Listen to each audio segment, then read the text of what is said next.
የአካል የሚባለውን ሰውዬ ግን በአካል ባየው በጣም ደስ ይለኛል። ስራውን በትክክል የምትሰሪው ከሆነ ትልቅ ክፍያ ከኔ ይጠበቃል። ከማን ጋር እየተጫወትሽ እንደሆነ አላወቅሽም። ከእሳት ጋር እየተጫወትሽ ነው። እወቂ። ሰላም ተቀድመም ቴሌግራም ላይ የላኩልህ ቪዲዮ አለ። እሱን ይኸውና ራስ መልሰህ ደውልልኝ። ከዛ በኋላ እናወራለን። ትትና ያለችበትን ቦታ አውቅ ነበር። ምን ትንሽ ባትቸኩል ኖሮ ትህትናን አሳልፌ ልሰጥ ነበር። ሞገስ አሁን ላይ እንግዲህ በፖሊሶች ተፈላጊ እንደሆነ ተገንዝቧል፣ እንዲሁም ደግሞ ተረድቷል። እንግዲህ እስካሁን ምንም ነገር አልተከሰተብኝም አልተፈጠረም ብሎ ስራዎችን በአግባቡ እየተደበቀም ሆነ የቀን ስራዎችን እየሞከረና እየሰራም ነበረ። ነገር ግን ዛሬ ባላሰበው ጉዳይ እንግዲህ ማስታወቂያ በየቦታው ተለጣጥፎ አይቷል። ይህንን ካየ በኋላ እንግዲህ እንዴት ሊሆን ይችላል በማለትም እንግዲህ በጣም ደንግጦ ነበረ። ከደነገጠም በኋላ እንግዲህ ምንድነው ማድረግ ያለብኝ የሚለውን ሀሳብ ከግምት ውስጥ በማስገባት ያሰበ ነበረ። ምክንያቱም እስካሁን በጣም ሰላም ነው፣ ምንም ነገር የለም ብሎ ነበር የሚያስበው። ግን ደግሞ ያላሰበው ነገር ገጥሞታል ማለት ነው። ይህም የሆነበት ምክንያት ያው ስራ ልፈልግ እስኪ ወጥቼ በሚል ሰበብ ነው እንግዲህ ወጣ ያለው ማለት ይቻላል።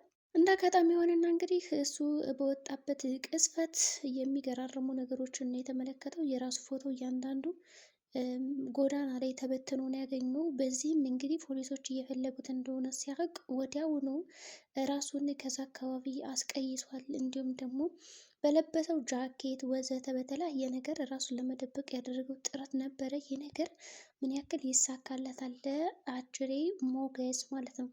አሁን ላይ እሱ ቢታሰር እንኳን ብቻዋን ነው የሚቀረው። እንግዲህ አጅሬት ማለት ነው ብቻዋን ቁጭ ብላ ነው የሚቀረው በእርግጠኝነት። ምክንያቱም አሁን ያለበት ነገር በጣም አሳሳቢ ነው። ከዛ በተጨማሪ እንግዲህ ሞገስ ታሰረ ማለት ሉላ ብቻዋን ትቀራለች ማለት ነው።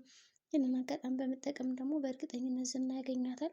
ያው ሲርባት ሲጠማት ትወጣለች ብሎ ስለሚያስብ እንግዲህ ትወጣለች የሚለውን መንገድ ተጠባብቆ ከእጅ ውስጥ ሊያስገባት ይችላል ማለት ነው። ይሁን እንጂ ሞገስም ወዲያውኑ ነው እንግዲህ የተቀየሰው። እንደገና ደግሞ አጅሬ መድብል በጣም አናዶ ስለነበረ የሞገስን ፎቶ እያንዳንዱ በትኖት ነበርና ስለተናደደ ብቻ እንዴት ነው በቃ ሲጀመር አግኝቻቸው ነበር እኮ ግን በአንተ ቀሽምነት አመለጡኝ ይለዋል። ይህም የሆነበት ምክንያት ምንድን ነው? ፎቶውን በትኖት ስላየው ግን በአንተ ምክንያት እኔ ልሰጥ አስቤ ነበረ ትህትናን፣ ግን ደግሞ በቃ አሁን ሀሳቤ ቀይሬያለሁ፣ እንደውም በቃ ስትፈልግ ትኖራታለህ እንጂ አታገኝም በማለት በጣም የውሸት እንትን ይነግረዋል። ስለዚህ መድብል ደግሞ ከተናገረውና ከሰደበው በኋላ በጣም ይቆጨውና ለወንድሙ ያማክረዋል ማለት ነው። እንደው ያዝና ግን ቤተሰብ የለውም እንዴ ምናምን ሳይቀድመን እንቅደም የሚል አመለካከት ይሰጠዋል። ከዛ እንግዲህ እህት አለችው ይላል። አሁን መድብል ያሰበው ሀሳብ ምንድን ነው? እህቱን አግቶ ወይም ደግሞ የሆነ ነገር ማድረግ ከፈለገ በእርግጠኝነት በሞገስ የሚያሳስረው ከሆነ እህቱን ያገኛትና ያው በእህቱ ስለማይደራደር እንግዲህ ያስፈራሩታል ማለት ነው። አንድ ባንድ ሊመልሱ ይችላሉ። ወይም ደግሞ ውሸት ነው በቃ የተፈጠረው ነገር እንዳለው ውሸት ሆኖ ምንም ነገር ሳይፈጠር ብቻ ነገሮችን ለማስካሄድ እንዲሁም ደግሞ አዳዲስ ነገሮችን ለመስራት ይረዳዋል ማለት ነው። አሁን የተጠቀመው ዘዴ ለመድብል ግን ብሩክ በዚህ ፈርቷል። እንዴ እኛ ሰው መጉዳት አንችልም፣ ጥሩ ሰዎች ነን፣ ስለዚህ ንጹህ ሰዎች አንነካም ይለዋል።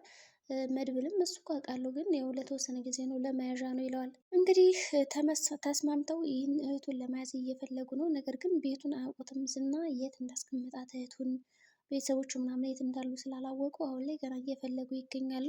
ጠበቃው ደግሞ በእኔ ምክንያት ቤተሰቦችን እንዳለ ችግር ውስጥ ገብተዋል፣ እስካሁን ገንዘብ እልካለሁ ብለህ ግን ደግሞ አላስገባላቸውም፣ ጎዳና ላይ ነው ያሉት ለምንድን ነው ብሎ እንግዲህ ለማናገር ሲሞክር ዝና አሁን ላይ ምንም አይነት ገንዘብ የለውም። ምክንያቱም ካሊብ ራሱ ቤትን ሽጠ ቢሆን ክፈለኝ ያከሰርከኝን ነገር ብሎታል። ስለዚህ ቤት ራሱ የሚኖር አይመስለኝም እንኳን ለጠበቃው ቤተሰብ የሚያስተዳድርበት ገንዘብ ሊሰጠውና ልክልሃለሁ በማለት ሲያሞኘው ከአንድም ሁለቴ በዚህ ቅስፈት ጠበቃው እንደሚገለው ተማምኖ ስለነበረ ወደ ቤቱ ነበር እንግዲህ ዝና ይዞት ሄደው።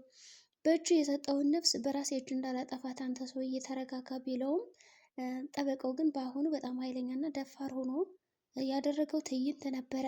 በእርግጥ አሁን እንግዲህ ከሞገስ ጋር ቢስማማ ይህ ሁሉ ችግር አይደርስበትም ነበረ። የሞገስን ሀብትና ንብረት ቢያስመልስ ከሉላ ጋር ያለውን ነገር ልልከስከስ በኃይል ይሄ ሁሉ ነገር አይከሰትበትም ነበር። ቤተሰቡ ራሱ ጎዳና ላይ አይወድቁም ነበረ። አሁን እንግዲህ ለቤተሰቡም ችግር ሆኖ ለራሱም ችግር ሆኖ ለህይወትም አስጊ የሆነበት ቦታ ነው ያለ። ስለዚህ ጠበቃ ተብዬው ራሱ ልክ እንደ ሞገስ ህይወቱ በጣም አስፈራሪ ነው። ግን ጠበቃው አንድ ነገር ማድረግ አለበት። ከዝና አምልጦ ወደነ መድብል እንዲሁም ደግሞ ወደነ ሞገስ በህይወት እንዳለ ከነገረውና አንድ ላይ ስራችንን እንስራ ብሎ የሚስማሙ ከሆነ ሁላቸውም ስኬታማ ይሆናሉ። ጠበቃውን በእርግጠኝነት ከቤተሰቦቹ ጋር ይሆናል ማለት ነው። እንደገና ሞገስም እንግዲህ ካለበት ችግር ነፃ ሊወጣ ይችላል። ነገር ግን ጠበቃውን ምን ሊያደርግ ይችላል?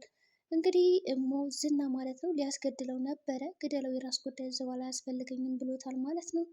እንግዲህ እሺ በቃ ብሎ አንቆት ምናምን ቤት ወስዶ ውሃም ጣል ብሎ ነው እንግዲህ ያስላከውና በዚህ ቅጽበት እንግዲህ እጁም ታስሮ ነበረ።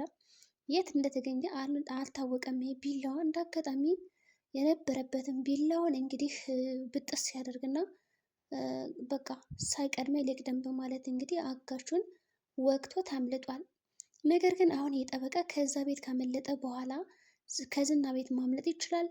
ከዝና እንዴት ነው ማምለጥ የሚችለው? በእርግጠኝነት ዝና አይተውም። አሁን ላይ ከባድ ችግር ነው እንግዲህ እየመጡበት ያሉት ወደ ዝና። ትናንሽ ነገሮች ናቸው ብዙ ነገሮችን የሚያሳጡኝ ይላል፣ ግን ደግሞ ከባድ ነገር ነው ያመለጠው። ማህሌትም እንግዲህ ከባለ ሀብቱ በጣም ብዙ ገንዘብ ተቀብላለች። የግማሽ ሚሊዮን ገንዘብ ያክል ተደብቃ አሁን ላይ ስራዎቿን በጥንቃቄ እያስኬደች ነው ያለችው። ምክንያቱም ለዚች አብራት ለምትቀመጠው ራሱ እንኳን እቅዷን እያሳወቀቻት አይደለም። ይቺ እንግዲህ ለዛ የተባለችው አብራት ያለችው እንግዲህ ቅዱስ ምንድን ነው እያለ ብትጠይቃትም የመናገር ፍላጎት የላትም። እስካሁን እንግዲህ ተናግራ እቅዶቿን ገደል ስለገቡባት፣ በአሁኑ ግን ለማንም ሳትናገር እቅዷን እየመራች ትገኛለች። እና ገንዘቡን ከተቀበለች በኋላ ከዛ ባለ ሀብት የፈለጋትን ነገር እያደረገች ትገኛለች። ይቺ ልጅም አብራት እያገዘቻት ነው። ባለ ሀብቱም ለክብሩ ሲል ያላትን ገንዘብ እንዳለ ያው ሰጥቷል ማለት ነው። አሁን በካሌብ ከበብ የሚባሉትን ቦታ እያንዳንዱ እየጎበኘች ትገኛለች። እና ደግሞ እሷ የሚገርማት ነገር ካሌብን ማግኘት እና እሱን ማግባት ነው። እንግዲህ ከዛ ከደረስኩ የሀብት ማማ ላይ እወጣለሁ ብላ ነው የምታስበው። እንግዲህ ምን ይገጥማት ይሆናል ብላችሁ የምታስቡት ይሆናል። ማህሌት ካሌብን ታገኘ ይሆን? እንዴት አጅሪት አሁን ብዙ ገንዘብ ከተቀበለች በኋላ ሀብታም ሆናለች። እንግዲህ ልጅቷን ማለት ነው አብራት ያለችው እኔ ምንም አይነት አደጋ እንዲመጣብኝ አልፈልግም አደራሽን እያለቻት ነው፣ እያስጠነቀቀቻት ነው ያለችው። ማህሌትም አታስቢ፣ በዚህ ጉዳይ ምንም አይነት ችግር አይመጣብሽም በማለት እንግዲህ ልጅቷ ጥሩ ቦታ ላይ እንዳለች እና ምንም እንደማትሆን አሳስባና አሳውቃታለች ማለት ነው። ታዲያ በዚህ ቅጽበት እንግዲህ እነ ማህሌት አሰባ ይሆን? በመጨረሻም ደግሞ እንግዲህ አጀሪት ኤፍራታ ያው ማህፀኗን ለማከራየት ተስማምታለች ማለት ነው። በጣም ከባዱን ነገር ወስናለች ለገንዘብ ስትልና ሀብታም ለመሆን ይህን ነገር ለማድረግ ተገዳለች። የሚያሳዝን ነገር ነው እንግዲህ ያደረገችው። እርሶም እሺ በማለት እንግዲህ ተቀብሏታል ጉዳዩን። እስኪ ምን ሊሆን ይችላል? ይሳካላት ይሆን? አሁን ላይ ማህሌት እንግዲህ ያው ከእንትና በኋላ መታ አሁን ብዙ ገንዘቡ ይዛለች። እንግዲህ ኤፍራታ እዛ ልጅ ጋር በመሆን እንግዲህ ምንም አይነት ገንዘብ አልያዘችም። ስለዚህ ይሄ ነገር እንዴት ይሳካል? አሁን ማህሌት ሁሉን ሰው ነው መበቀል የምትፈልገው። ደግሞ አንድ የምሰጥሽ ስራ አለ ትሰሪልኛለሽ ብላታለች። ይች ልጅ ምን አይነት ስራ ልታሰራት ይሆን?